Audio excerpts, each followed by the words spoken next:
শীত এসে গেছে, কুয়াশার চাদরে ঢেকে যাচ্ছে সকালবেলা। নীরব রাস্তা, নিঃশব্দ হাওয়া, সবকিছু যেন একটু ধীর হয়ে যায়। এই সময়টায় এক কাপ গরম চা হৃদয় পর্যন্ত উষ্ণতা ছড়িয়ে দেয়।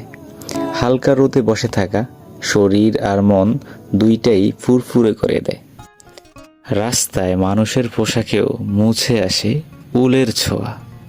গরম পিঠা, বাদামওয়ালার ডাক, শীতের সুখ অন্যরকমই। শিশুদের উচ্ছ্বাস, শীত যেন তাদের খেলাঘর।